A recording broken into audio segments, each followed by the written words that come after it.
Back to Wash Walk-On's podcast, and our boy G-Bone just took another shot directly in the chest, along with the boy Josie. So I'm really feeling for him. Wellness check on the both of them. Hope the boys are doing all right. Do we have It's a tough response? out there. Tough out there sometimes. Josie looked good, though. Josie looked good. What do you take harder, a Hawkeyes loss or a Broncos loss, G-Bone? Well, when it looks like that, the Broncos loss doesn't feel great. But I think like equal score, equal performance in Iowa loss hurts more than the Broncos. Not that I don't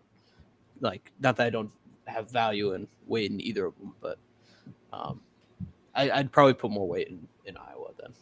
That surprises me because Denver's your hometown team. Yes, but like the environment I was raised in, like my dad's not necessarily a Broncos fan. Like my family's not really Broncos fans. College always feels like it has a little bit more substance to it too, I think. I don't know. I mean, there's people who There's kind of regional. It's more regional, honestly. Right. You're right. Like you're people right. like in the Northeast, like people like are much more devoted to the NFL than they are. The Packers season tickets are sold out for like 314 years, dude. Yeah, you're right. I would say regional is a good call on that. I would say anybody who's listening to this podcast, I mean, clearly they're listening to an Iowa podcast, but they probably feel like college is more substance in the NFL. But you're right. You go to some of those bigger cities, somebody who's never been outside of like a big city with a big NFL team, they probably feel like the NFL team is more important than college. Yeah, like probably all of New England is probably big time Patriots fans, and you might have some Boston College fans here and there and stuff like that. Don't disrespect UMass. You got UMass. some proud versus, UConn like, Huskies out there. But yeah, but then versus like the deep South, like Arkansas, Alabama's, they're probably all about College. their college team and mild Saints fans. They're probably still good Saints fans, but they probably care much more about their college team. I was just going to say the LSU, they probably really hurt when LSU loses. And then if the Saints lose, it's like, okay. I mean, LSU, there's probably still people that live in New Orleans, so they're probably big fans of both. But, like Alabama doesn't have a college or a professional team, so they're probably Saints fans. And they probably care more about Alabama or Auburn. See, I don't know, though. I could see Alabama fans being big fans of Florida football because they're just dirtbags all in the same. Like Florida as in like Tampa Bay? Yeah, Floridians, huge dirtbags. Alabama football fans, huge dirtbags. Hick dirtbags? Yeah. They do wear polos to games, though. Like, I have an uncle that lives down there, and he would 100% admit that he's a dirtbag. And he's just a Florida dirtbag. Successful one. Great one. Love the guy to death. Do you think that they're more dirtbag down there? Or have you guys seen like true Missouri dirtbags? No. Florida is the dirtbag capital of the United States. Man, I'm telling you, man, some of these people from Missouri are different. Like actually, if you count like the Appalachians, you might just go ahead and put them as number one, undisputed, untouchable, Mayweather retired 50-0 because those are some hillbilly dirtbags.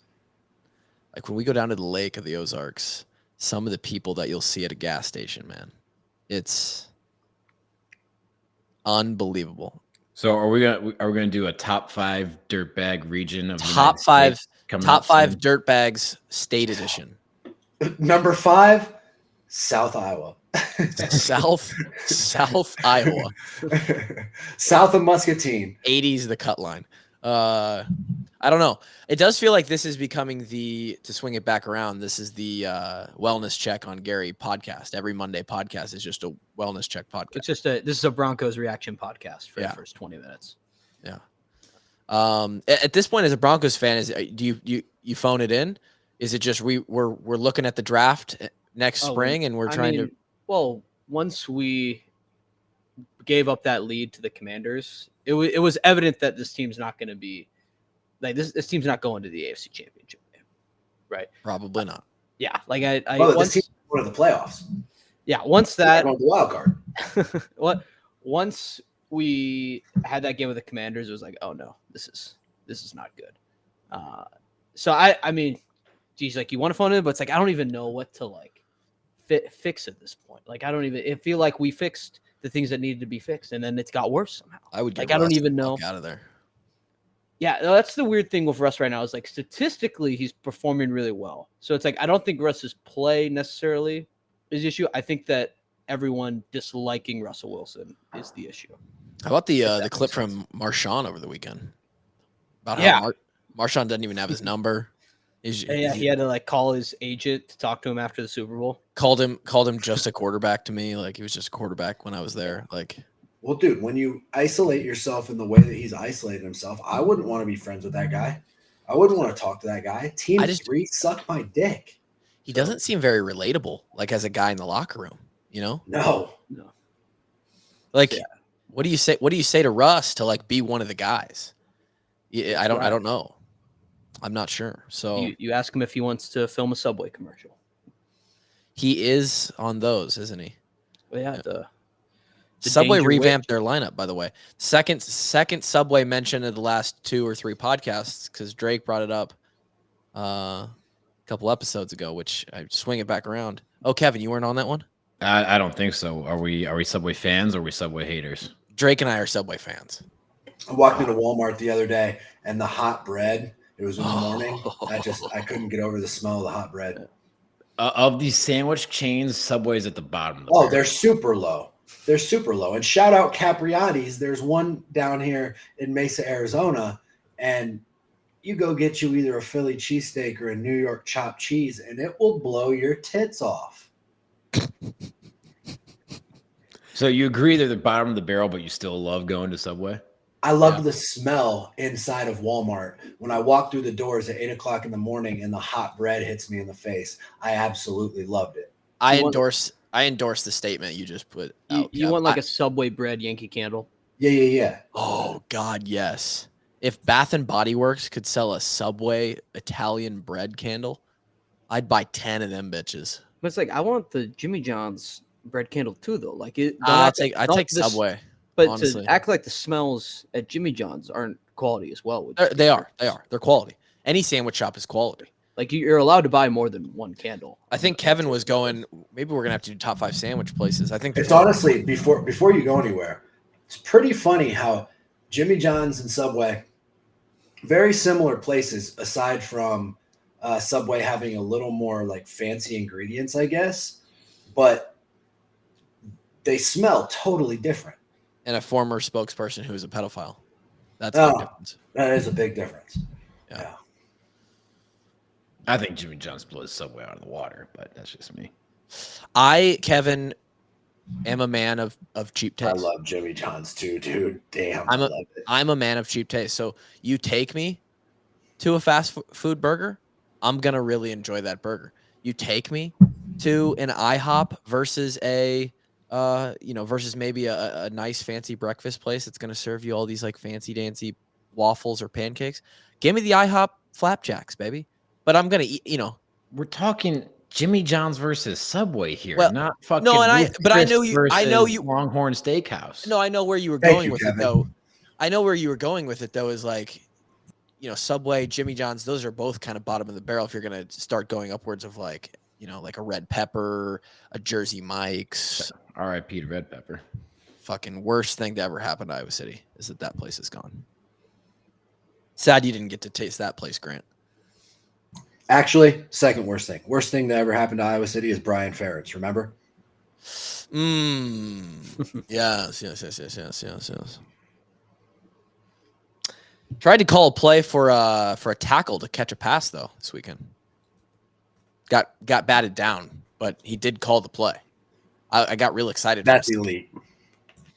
So what was the plan there? Like it was hard to see. They didn't show a replay of it in the stadium. Was it going to be a backwards pass to a lineman? Yeah, it was a lineman screen. He had blockers set up, dude. He had a shield, and he was back there like the running back. He was walking in.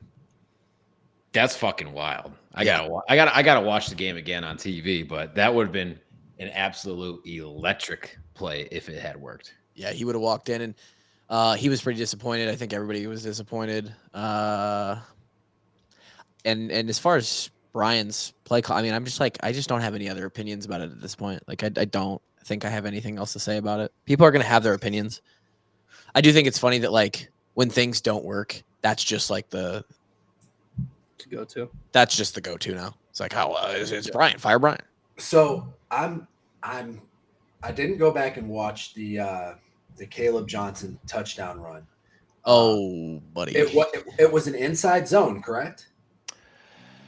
No. They didn't pull anybody. And he didn't run track for outside zone.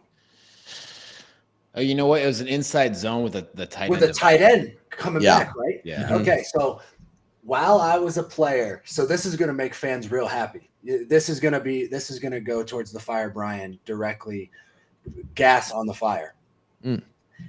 While I was a player, when Brian would teach the inside zone in the running back room, he would say, like, this is your track, but always be ready to cut. Like, always run the inside zone with the tempo that you can make a cut anywhere. He's like, because if you take a handoff on the inside zone and just run straight ahead and don't get touched all the way to the end zone, I'll retire.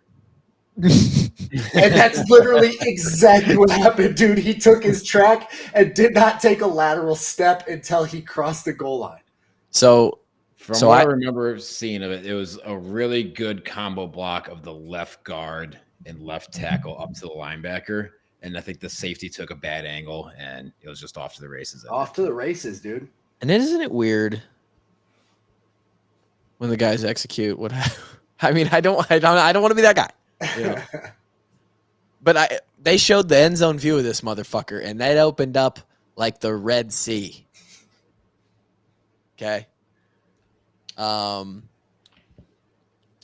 mean, the hole was so big, I think I could have scored. I'm not joking. Nah, you're getting hawked, but you probably get 12 to 15 yards. Oh no, dude, I think you might get 35. Yeah, I was gonna say, Kev, if you're only giving me 15 yards on that, they didn't even know where the ball was. Well, maybe the safety wouldn't have taken such a bad angle on your slow little ass. Well, if he saw me in the backfield, then they would have put 12 in the box.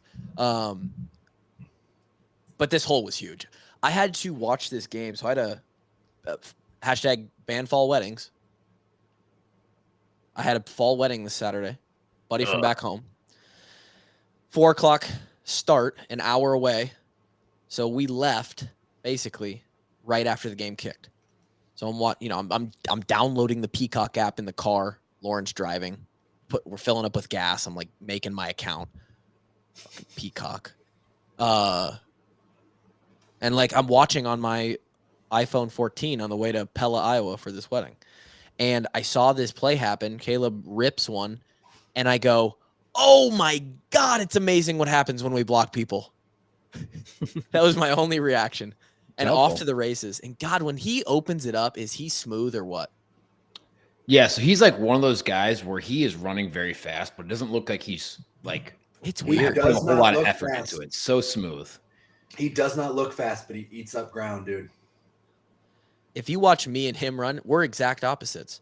If you watch me and him run, you would think that I was trying a lot harder than and I would be trying a lot harder than he is. And I'd be going half his speed. He is fun to watch run. And, I mean, there was no shot. He was gone. 7-0 Hawks. Nice to get that one for a lot of reasons. Felt like we almost had a couple more. LeSean almost broke one that we were real close on a LeSean run. Talking about the one the turf monster got him? Maybe. Yeah, feels right. He would have gotten tackled about 5 yards later anyway. But no, overall, they had a solid day running the ball. Yeah, what did we end with? We ran with 181 yards rushing. So even after Kaleb had 100 and some on his own. Yeah. Even if you take out that one huge play, that they had over 100 yards rushing. So that's great, right? We'll take that every game for sure. The other phase of offense was about as bad as you could imagine. I've seen Navy with a better passing stat line, but Dude, it was abysmal. Let's quickly do. Grant, do you want to lead our betting recap here for the weekend before we get into in the middle of our let's Deacon Hill recap? Let's just do the Betfred betting recap. Okay. Let's just all take a breath real quick before we evaluate the passing game here, because I just want to make sure that we're all settled in. Okay. So can you just take us through? I don't think Drake had any bets, so just give us. He had no picks. Okay, that's what I wrote down. I had a good weekend. I went 2-1. We had UCLA got the upset over Washington State. Took a little bit to get going. They had that pick six at the end of the half that had me pretty bummed out. I was checking this like frantically every time at the Iowa game while it stopped. And as people know, like the reception at the Iowa game is not amazing. Even if you have the Wi-Fi password, it's still spotty sometimes. So it works great in the locker room. Let me tell you what. It's great in the press box. Well, I'm sure, but they don't. They probably have it set out so that like us over in the student section on purpose, it's like a dead zone. But out there. Yeah, regardless, UCLA did a good job. And then I had Louisville plus 6.5. They obviously got the win over Notre Dame. Big win. Yeah, Jeff Brom. Big win for I'm claiming that as a Big Ten win as well because Jeff Brom did it. So I'm claiming that. That's a Big Ten. That's a Big Ten West dub. That's two Big Ten victories with UCLA and Jeff Brom. So I'm claiming both of those. But yeah, Louisville played a fun game, but did a good job. Huge second half from them, and then Baylor might be the worst team of all time. That was just dead instantly. So this one there was a lot of games on, so I flipped to this one, and the first play I saw was they were down 11, and they went for it on fourth down inside their own 30, and they did like a halfback toss for -4 yards, and then I just flipped the game off and never turned back into it. So. Because I was like, it's over. Like if you're doing that, like this is never going to even come close, and they didn't get close. So they were the ultimate losers of the butt game, the butt bowl between Baylor and Texas Tech, and 2-1 on the week. So the ultimate losers were Miami. We will get there in a second. Okay. UCLA up to 18th in the Grant intern G-Bone top 25. The Louisville Cardinal up to 12. Yes, they're undefeated, right? They deserve it. They are 6-0, I believe. They deserve it right now. Do I think they're going to finish there? No, but now, are you when you're doing your rankings? I know there's kind of two different philosophies. Are you ranking the current resume or who you actually truly believe the best 25 teams are in that order? No, it is like who deserves it right now. Okay, that's how I think you're supposed to do it. Yeah, so like if I was doing like who's actually the best, it would be a different list. So like 2021, the Hawks are 6-0 with like 2 ranked wins on their resume. They probably had the second best resume in the country at that time. Yeah, but no one in the country believed they were the second best team in the country. Right. Yeah. The way I approach it is just like here's who like deserves to be here at this time specifically, and it's just reevaluated every week. I respect that. And LSU made the cut this week. Yeah, I mean, I was kind of waffling around. I was flipping between like around. I had for like an hour. I had James Madison as my 25, and then I was flipping in between because I was like, would LSU beat James Madison? Probably, but like, do they deserve it? I don't know. So I don't know when LSU inevitably like if you watch, I was like the worst win of all time. Like I know they won by 10, but I was like, this is not like that wasn't impressive. Like it wasn't very good. So like, and they're probably going to inevitably lose again, and then James Madison will be up there soon. I don't like James Madison knows so much about. It's just tearing through everyone. Just unbelievable. Just recalling scores. Just something I never. Where's Wyoming on your big board? They were 24. I did see someone comment. They're like, "Where's Wyoming?" And I was like, "They're right there at 24." Yeah. They beat Fresno. Yeah, they had an impressive win over Fresno State last night. Do they now have the clear path to win what conference in the Mountain West? The Mountain West. The Cowboys. Yeah, I think they should. They're undefeated, so they should have a path. Turn that place around out there, huh? He's the head coach out there? No, he's the OC. Oh shit, that's pretty sweet. Yeah, if nothing's changed the last 2 years, he's the OC there. Which may be a sore subject because now we're getting back into the years where, Shout Should I share the top 25? Should I pull it up? Sure, share it. Sure. It's an inch. This year's top 25 is really fun. All right, here, Texas. There's a lot of unbeaten teams yet. Here's the reveal. Texas did take Texas took one in the nuts. Yeah. So you got Michigan over Georgia, huh? I do. I think they deserve it more. Statement win last night. You are an absolute Georgia non-believer. They're number 2. They're the clear. They haven't lost like 23 games in a row or something. They haven't lost since COVID was a thing. I know, but they've had a couple limps, and Michigan has not. Yeah, Georgia has looked not Georgia until last night, where they beat a good Kentucky team. Beat by the about brakes off. I was considering putting in like the 20th spot Michigan backups, like after what they did to Minnesota last night. I was considering it. The Michigan 2s at 23rd. Speaking of Georgia and Kentucky, I see that Kentucky, after getting the brakes beaten off them by Georgia, that being their only loss, is no longer in the top 10. On the list. No, they'll be back in shortly though. But okay, all right. I think right now, I think Kansas over Kentucky, dude. Is this basketball? I think Kansas would beat Kentucky. Look at Duke in there. I mean, this is a UNC. I respect UCLA. the Tar Heels in the top 10. They're a good squad. The who? The Tar Heels. Yeah, there's just like 9 through 1 is just all undefeated, really good teams right now. Yeah. So like I can't put the Tar Heels really any higher, but they're so good. Like, and honestly, like if the Broncos, like if we end up with the 4th pick in the draft, we take Drake May, I'm happy. I'm super pumped for that. So was Maryland in your top 25 prior to this week, or did they were 15th actually? They were really high, and then now they're back too. Ohio State decided to set them down a little bit, although the Terps played for a little bit.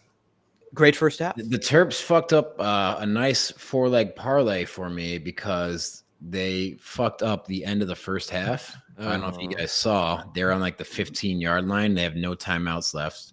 And then they throw like a little 3-yard pass, gets tackled, time runs out. So it costs them at least 3 points. They lose by 20. The spread was 18, and that would have been a 4-legged parlay for me. Well, speaking of your bets, what did Kevin do this weekend, Gary? Oh, Kevin went 2-1. Okay, which I'm sure he can. I believe I gave you guys Rutgers plus 13, right? Yes. They ended up losing by 11. Should have been a closer game. They threw a pick 6 right before halftime on like the 5-yard line going in. So that was at least a 10-point swing. Kentucky was one of your picks. That's the one that lost. Kentucky, that was a bad pick. And then I had Michigan, and they beat the brakes off of Minnesota. A game that PJ Fleck described as the best team he's coached against since he showed up in Minneapolis. Michigan's good, man. They have not played the best schedule yet. Correct. Arguably, they've played like the weakest schedule in the Big Ten so far. What about us? Oh, we played Penn State. We played Penn State at least. But to their credit, they've not looked. I mean, I've seen no flaws in the way Michigan's playing football right now. They're pretty good. Michigan might be pull up the current national championship odds. Okay.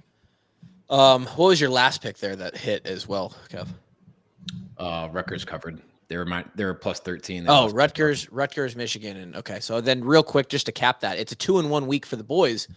My picks this week were Nebraska plus 3. I said on the podcast that I thought that they had a good chance of winning that game outright in Champaign. They did that. They pretty much handled the Illini. Illinois looking absolutely horrible this year. Bad. I had them in my 4-leg team. Yeah, it's interesting. So Nebraska, I took plus 3. If you're a betting man, you should have taken the money line. Iowa covers the minus 2.5. And now I got burned because I took the Iowa over and it went under.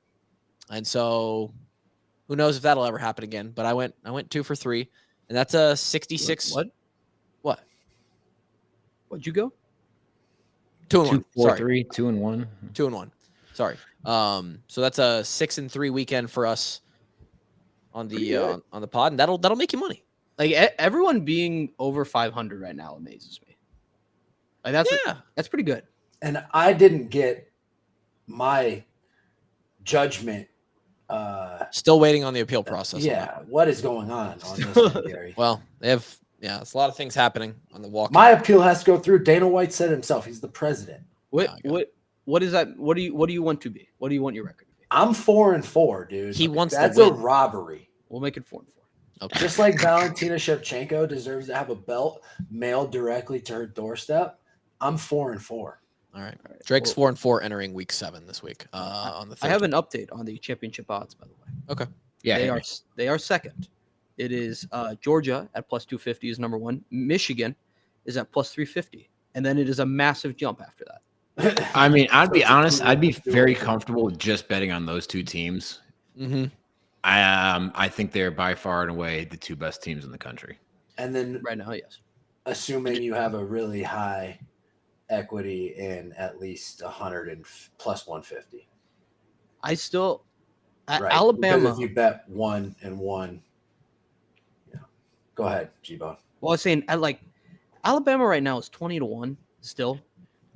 And I think they basically won the SEC West. It might be good money. Because I don't really know who's going to take it now from them. If they get there to the SEC championship, I don't think it's totally out of the question that they can win it and go to the playoff. It's not. I don't see them beating Georgia though. I just don't see it. Yeah, well, I mean, it is 20-1 for a reason. I mean, I can also see Bama losing to Tennessee too, but I mean, Tennessee's had their issues. They get Tennessee at home though this year, and I mean, Tennessee did they've not been great on the road. Yeah, honestly, Bama also has to go to Kentucky, which won't be an easy game for them. Right. Yeah.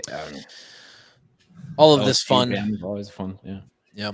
I wouldn't be putting money on Bama right now. Yeah. Fun betting talk brought to you by Betfred Sports. Download the Betfred Iowa app today. Bet along with us. We put our picks out each week. If you're new here, if you're not, jump on the train. The boys are all above 500, like Grant just said. You might be able to win a little cash. Shout out to Betfred. Real quick, before we get into the passing recap, we go back to the Hawkeye game this month, October. 100%, not 50, 100% of the proceeds of everything we do, that's merch sales and Patreon signups, renewals, upgrades, all go to the Children's Hospital. 50% normally throughout the year. October is our month where we make that 100% of the pot. So sign up now for the Patreon. You go from 2 podcasts a week to 4. You suddenly now get the Dickhead Tuesday with me, Gary, and Drake. You get the Drake and Gary Friday, which is a fun little. It's a fun podcast. It's a fun podcast. New addition to the. You tried it out yet? To the brand. I did listen to 1 episode. Oh, there we on go. 2x speed. Oh, is that good? Or is it like you're trying to get it over as fast as possible? No, it's the fact that I'm addicted to podcasts and I can't listen to anything on less than 2x speed now. And a whole bunch of other stuff, merchandise discounts, our biggest run of the year, the Christmas edition, the holiday edition is coming up. And if you're on the Patreon already, or you sign up this week, be on the lookout because those G-Bone t-shirts are dropping hot and fresh very, very soon. So shout out to everybody who's supporting us on the Patreon. You know what's wild to me is that you listen to podcasts now at 2x speed so that you can gain as much information as possible. And you used to just fuck the information off that was trying to be fed to you in college for 5 years. It's an astute observation. Well, here's the deal, right? So I get to curate and choose the content I'm listening to. Right? You got to choose your degree. I had to fucking check boxes of basic acting and foreign policy. I didn't give a fuck about any of that. I didn't sit in those classes with you. The ones I sat in with you were the ones that were physio based, and you didn't pay attention to a damn thing. There's a mischaracterization here. No, there's not. You come to my defense right now. We didn't go into a whole lot of human anatomy classes there, so no, you're absolutely correct on that. And I guess if you're just strictly talking about me choosing to consume the information while it was presented initially, there have been people with better attendance records, right? There have been. Okay. However, in the classes that were physio-based, in the exercise science track, I actually did. My results were not bad. I was a B student and got A's in several of those classes. It was the other classes, the other half of the 120 credits in college, of which I was really fucking off in. I mean, that foreign policy class, boys, I went to the first day, and then I showed up for the midterm and the final. And I didn't look at a whole lot of the material in between either. I don't know how we got out of there alive, but we did. Shout out to that girl sitting next to me. God damn it, Kloof. You want a muscatine update? A muscatine update, sure. Just got a video from good buddy Griffin of his next door neighbor having a very large SWAT team coming in with militarized vehicles kicking down their door. Jesus Christ. Is it a drug raid? It has to be. Has to be. They don't do that for a big one because it was a squad. Man, I was actually back in Marshalltown. So after the wedding, we went back to the M town, and then we stayed the night at the in-laws and came home this morning. It's weird to drive around the hometown, man. It's weird. Do you guys remember when there was like a police standoff like 500 yards away from our house back in college? It wasn't even 500 yards. It was across the street, Kev. 300 yards? Yeah, maybe. Maybe not even that much. Yeah. And you know what was really disappointing was the ending of that. Like nothing ever came of it, I don't think. We just saw one guy walk out of the house and surrender, but I'm pretty sure there's another guy and we had to leave. Oh. So I don't think anybody got. I'd be lying if I said I wasn't looking for gunshots and shit to pop off. I was really hoping. Here's a story I probably never told y'all that I just thought of. When I was a kid, there was an active shooter in the high school while I was at swim practice, and nobody knew about it. He went across the street. I guess he wasn't actively shooting in the high school. He went across the street to the elementary school, broke into there, and then there was people in the elementary school, I think teachers and stuff. And then the police got called, and we got like filed out of swim practice in the winter, cold as hell. We're all wet. And we had to leave the high school, and the whole Mulberry Street block was just militarized zone. We false alarm on this, but no one knew until they knew. We had an in-place shelter, lockdown, or whatever at the high school one time. I was not there for some reason, but my dad was. My dad taught PE there. They locked the high school down because they thought they got a report of a guy walking into the school with a gun, and it turned out that it was a Bible. So not a gun, right? It was the weapon of Jesus Christ. But powerful weapon. Powerful, very. But yeah, they locked the school down, Marshalltown High School, for like 2 or 3 hours one day. It's like, what are we doing? And somebody walking into Marshalltown High School with a gun. You poll the teachers and the students in that place, they're all probably like, yeah, could happen. Yeah, definitely could happen. Providence Catholic, probably. Kevin has no idea. He didn't come from Homer Glen. He's never heard of stuff like this. There was once an unruly parent who was like probably drunk. An unruly parent. Drunk or on drugs or something like that, who actually like had to get punched in the face by one of the deans. That was about as crazy as it was in my time there. The dean had a mean right hook? Dean was the wrestling coach. Love that. Yeah. Checks out. Love that. Anything happen like that at wherever the hell you and Christian McCaffrey went to high school? Did anything happen? No. Okay. Sounds about right. Actually, no. We had so my senior year, they put up like a fence around the high school because at a like come check out the high school like prospective parents day, a random like homeless man came and punched like the strength coach of the football team just randomly. Wrong guy to punch, probably. Yeah, just square in the teeth, just socked him. That's nice. Ran away. But no, nothing crazy ever. All right. Well, that's a good little segue in the middle of the podcast there. Hopefully everybody enjoyed our stories. I'm not gonna enjoy this story. So the Iowa passing game. So Deacon Hill's shoulder also threw some punches, and they missed. They missed a lot.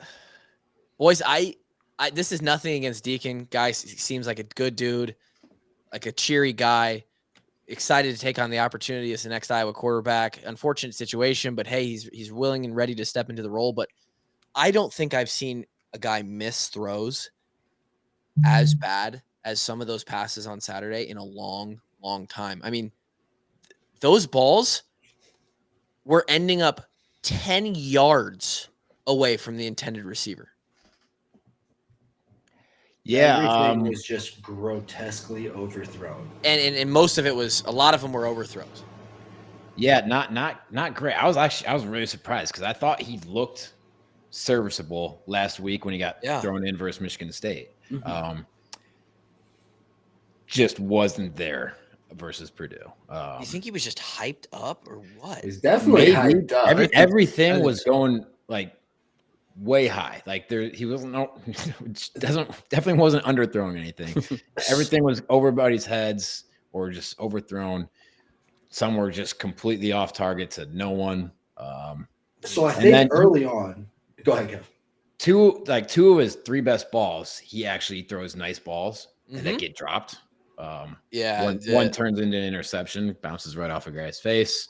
That would hurt. Yeah, that's like when you have a quarterback that's struggling, when he throws a good ball on a good route, you got to make the play, right? That one was to Seth Anderson, right? Went through his hands at him right in the face mask. Hit him right in the face mask, bounces brutal. Up, interception. Fuck, dude. I watched that when they replayed it, and I was like, God damn it. Exactly what Kevin's saying. You cannot drop balls when we're struggling to throw and we actually get one that's catchable. Yeah, that would have been like a nice 15-yard play. Eric All dropped a 15-plus yard sail route.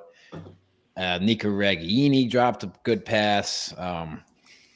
Eric All has been playing better, though. Last two games, shout out. Well, he also had one fantastic snag. Huge snag down the field. He went up and got it, came down hard. He also had the touchdown that was thrown. So Eric was big yesterday. That touchdown was a great play call by Brian, though. No, Kevin. No. Dude, how come Brian didn't give me one single opportunity like that?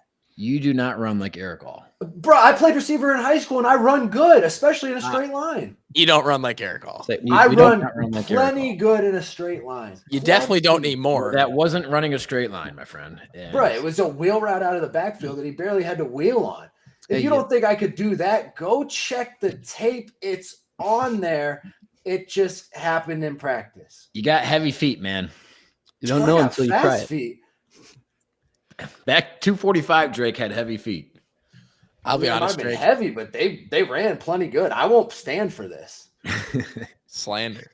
I ran plenty good. No, great play call on 3rd and 2 there coming out of the heavy set. And I see it happening in slow motion. I'm like, that's a touchdown. That's a touchdown. Just don't overthrow it. Throws a good ball. Key play for the Needed touchdown it there. Bad. But overall, the passing game was atrocious. Outside of the academies, Army, Navy, Air Force, how many teams win football games with 6 or less completions? Dude, we didn't complete. I saw this stat too, Kev. We didn't complete a ball to a receiver. I swear I saw Reggini catch a ball. No, I swear. You did not. You saw him get targeted 2 or 3 times. He dropped one, and I think the other 2 were just egregiously off-target balls. Did it have to be like a completion for positive yards, or I don't? I swear I saw him catch one. You want me? I'll look up the box score right now. I'm looking it up right now. They missed something. Iowa receiving: Eric All 5 receptions, Kaleb Johnson 1. So it's the first time. Oh wait, no, because it's not a receiver. Okay. In the KF era. In KF's tenure. So this is even a KF record here where we've won a ball game with 0 receptions from a wide receiver. I like it. He's just reinventing the game. He's introducing new ways to win. I agree. But also, oh, fuck me, guys. Let me talk. Hey, KF, if you happen to be listening, which you're not. Hey, man. Hey, he's just making it a challenge. He on Tuesday at practice, he was like, "Hey, you know what? No one's ever tried before." But you know who may actually be listening to this, and I want to give a huge shout out to Cade Hennigan, one of the managers who went off last year in the Toolbox game, which is coming up this week, baby. Oh, I was going to say Mrs. Mary Ferentz because she talked to me about the podcast at a wedding, and she says she enjoys it. So, what, Mrs. Ferentz? Well, Mary, we love you. Yeah, we do. That's wild. I don't think she listens on a regular basis. No. But listening to 1 minute is listening. Does that count as part of the listens for our viewership stats, Clue? I think they have to get to an ad, don't they?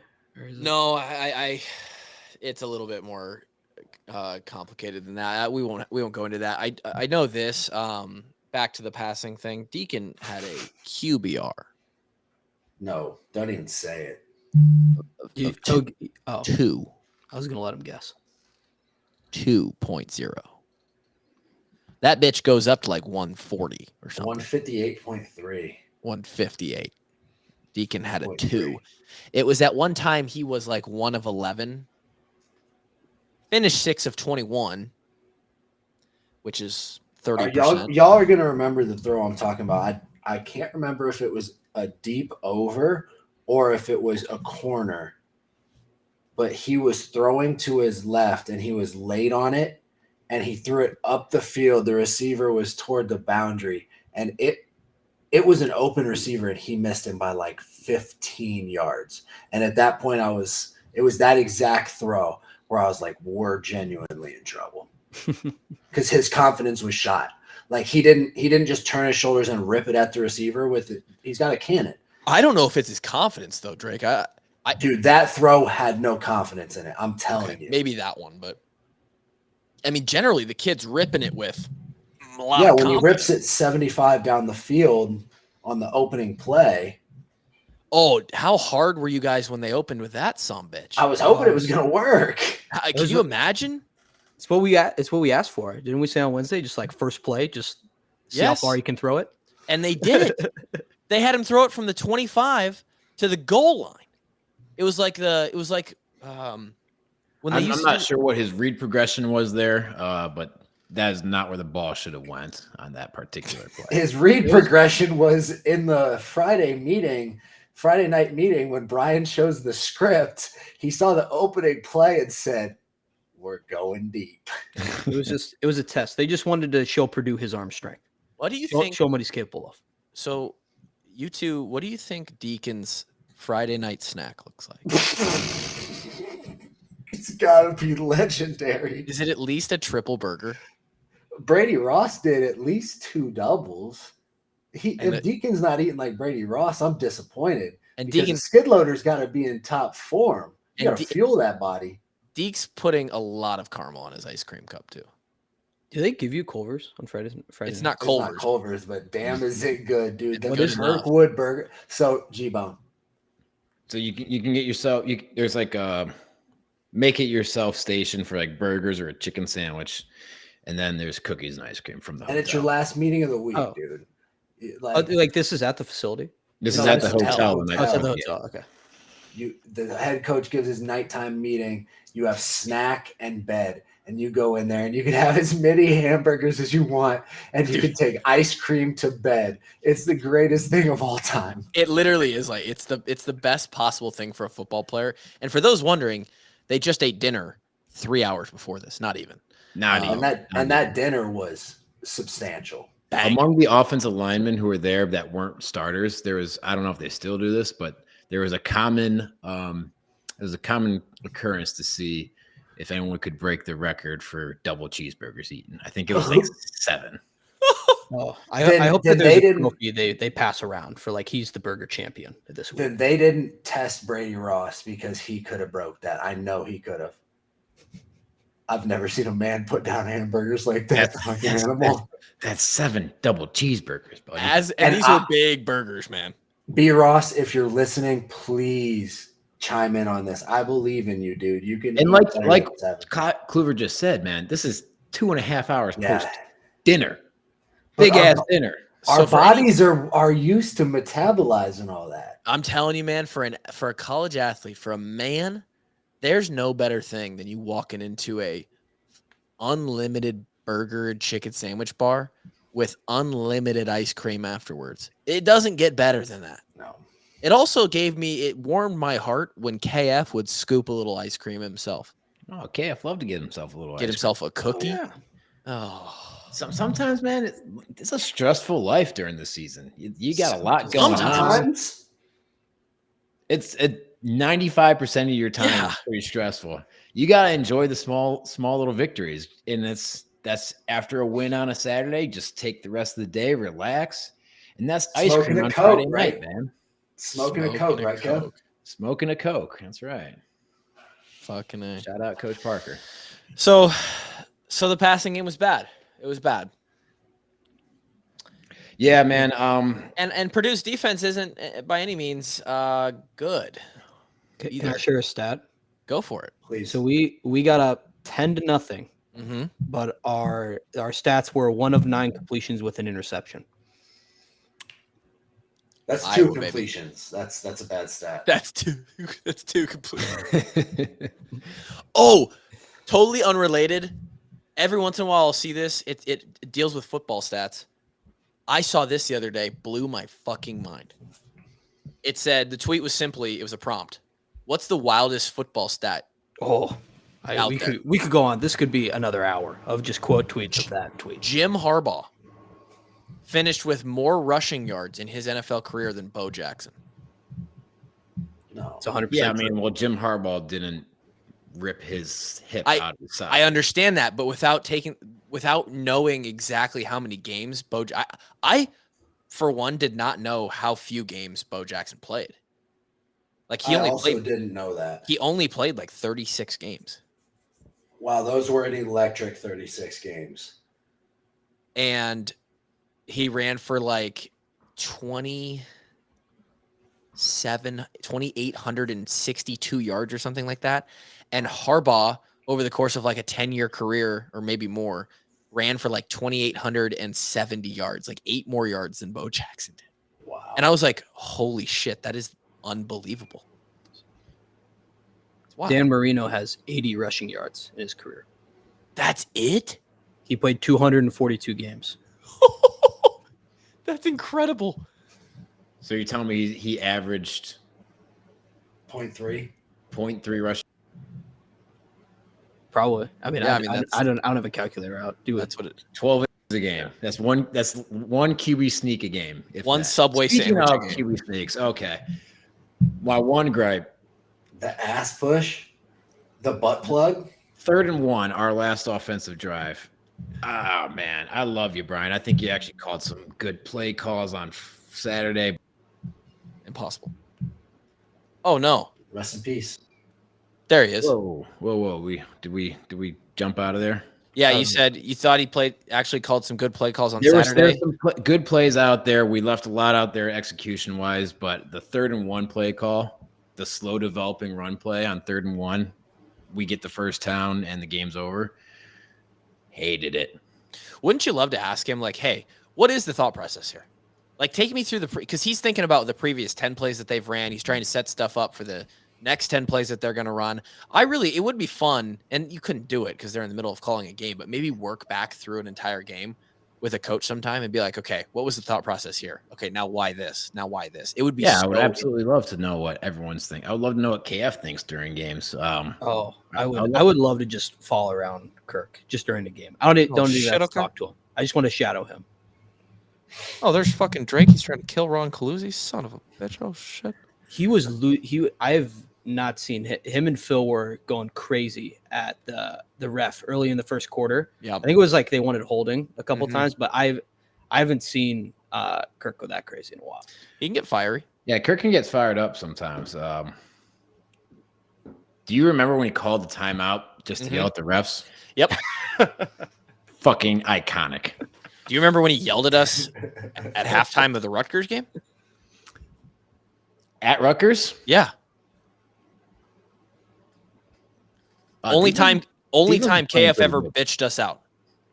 He was fucking pissed. Yeah. The offense. I remember the Rutgers game, but I don't even. It's like boys, he came in and basically called us all a bunch of pussies. Yeah, I do remember this now. Yeah. Lacking execution, you guys aren't fucking giving everything. It's the first time I was like, okay, I'm sorry.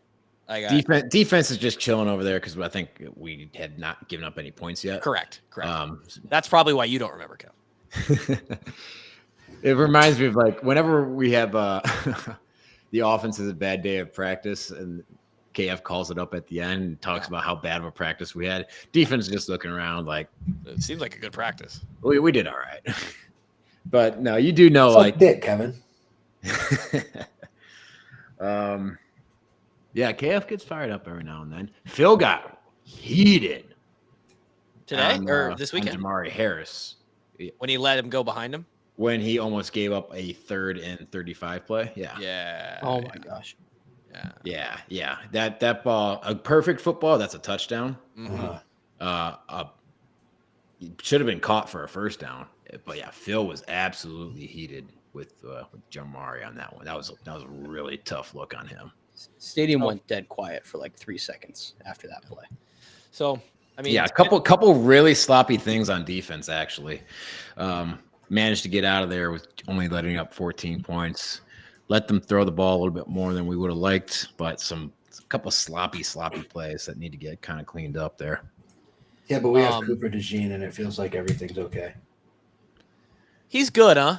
He's so good. He's so good. Yeah, it's good when they throw the ball to him. Yeah, why do they test him 3 plays in a row? I mean, what are they doing? I understand that they had their stud on him as well, and you're going to throw to your stud, but like, hey, you test fire enough, you're going to get burnt, right? To be fair, that was a horrible throw. It wasn't a good throw. They threw it right to him. But also, he came off his receiver. He read it perfect. Yeah. He's doing what he's supposed to do. No doubt. Positive of the day, boys. Something we haven't seen all year. We got a fucking rush. I would say 4 out of the 6 sacks were coverage sacks.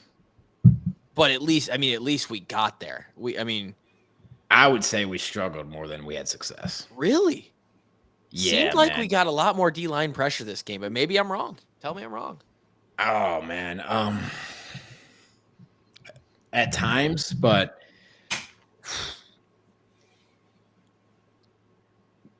felt like we weren't not getting when we're just rushing 4, the front 4 we're not getting a whole lot. There was still some times where I'm like, come on, get there, but they never did. I understand, but I guess maybe the actual set. I think we doubled our sacks on the year. We went from like 3 to 6.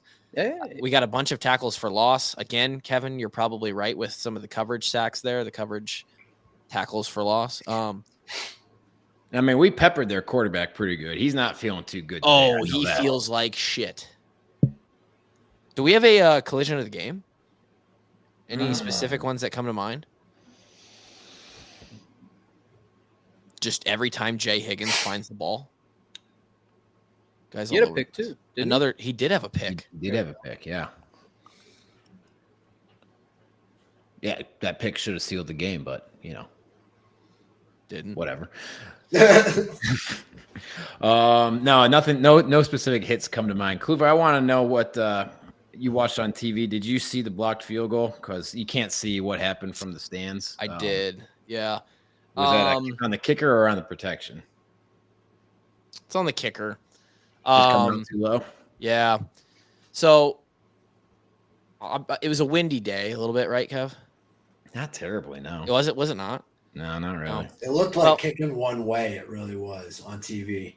Maybe down on the field, it had the wind swirling down there, but it really wasn't that windy out. It does always swirl. Let me see if I can go and find where this kick got blocked on here.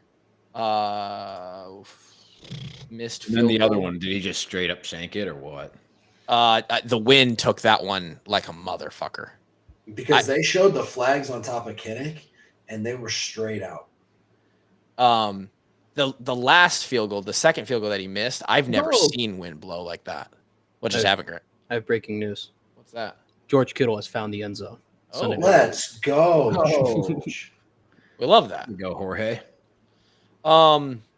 Drew Stevens, 40. So, okay. Yeah. That makes sense. So Drew's back at 50 yards on the block field goal, right? So when you're 50 deep or longer, and granted, he came on this podcast this summer, said he put on weight, said he's put on a lot of distance to his leg, and that has showed significantly. He kicks touchbacks regularly, hardly lets the other teams bring it out.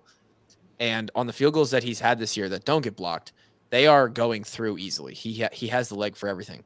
But at 50, it's not a chip shot, right? You're really poking that thing through there. And occasionally when you do so, you're going to hit just ever so slightly a little bit higher on the ball. Trajectory angle, don't say that word well. Trajectory angle comes out a little lower, right? And you're playing physics, and those guys get their hands up at the exact right time. A lower ball. It happened a couple times with Marshall too. Marshall would punch it sometimes and, just kicked it too low.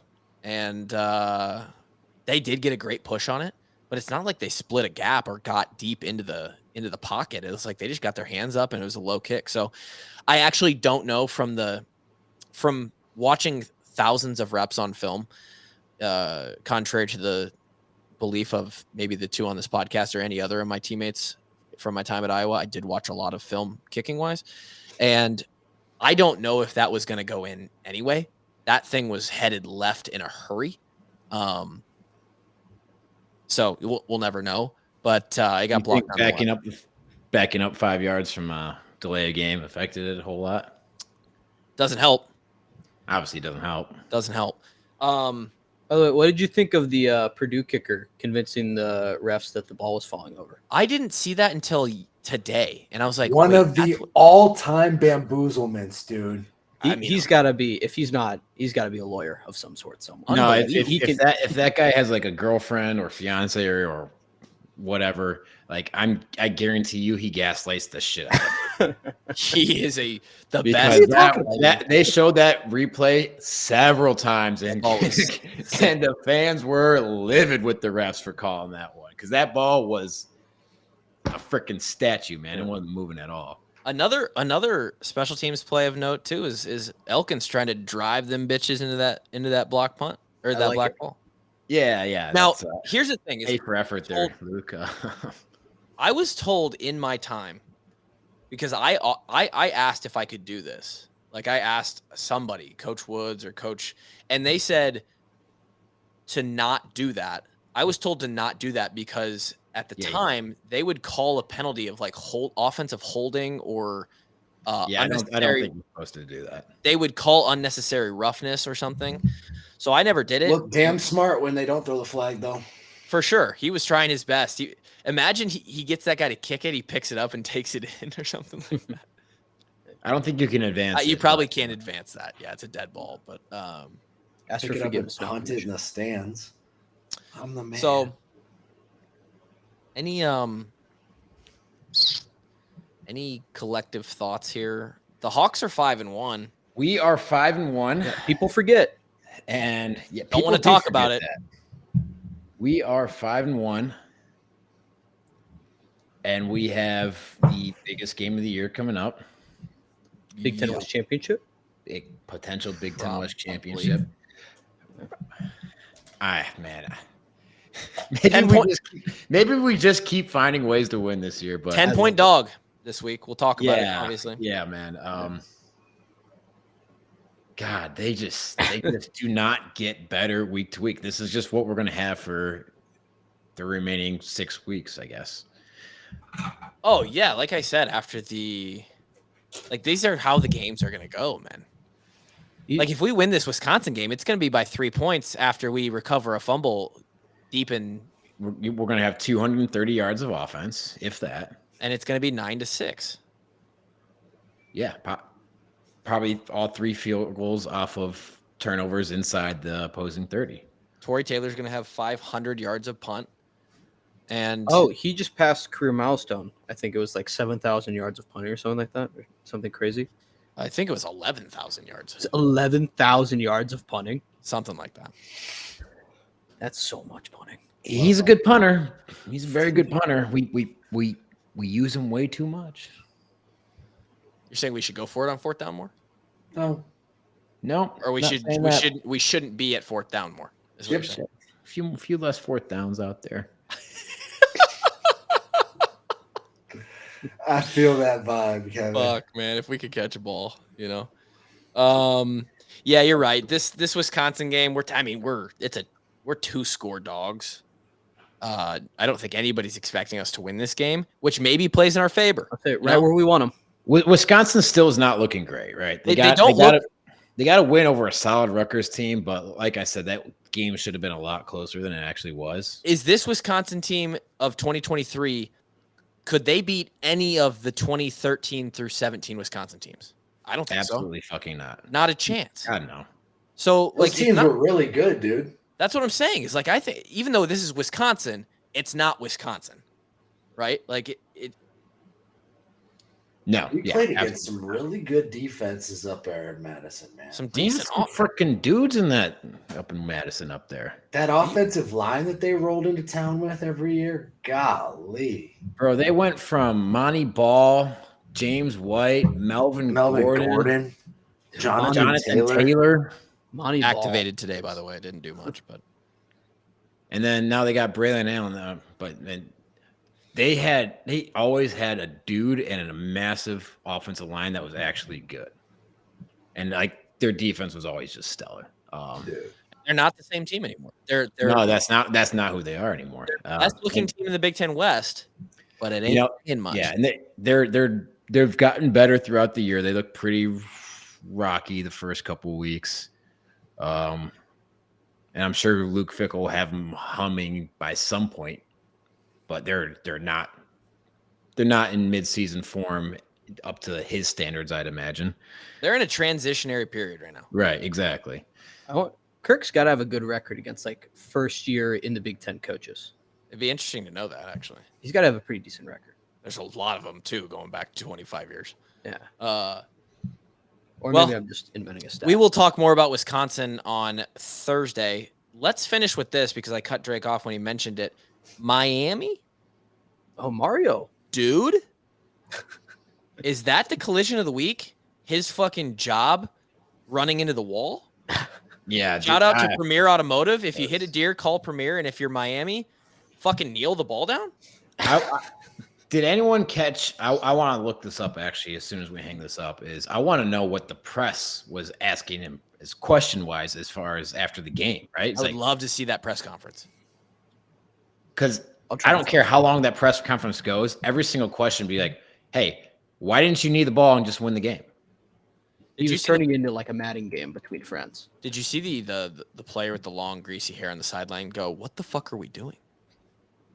Like what he mouthed it twice. Drake, if you're in the offensive huddle, does anyone have enough balls to defy the coach and just knee the ball? I would hope the quarterback would. I would genuinely hope. If you're the quarterback, are you doing that? And Brian says we're running this inside zone play. Are you just gonna be like, yeah, sure, coach, question. And then just knee the ball with zero question? And then I would have taken the ball and handed it to him and said, "Good game, coach. We won." And then go to the locker room and celebrate winning like they should have. That's unbelievable. I cannot believe the starting quarterback called anything but kneel. I literally can't believe it. He's a smart dude too. Like Van Dyke's not the worst quarterback in the world. Well, actually, that makes me remember. We did have a quarterback call his own number one time.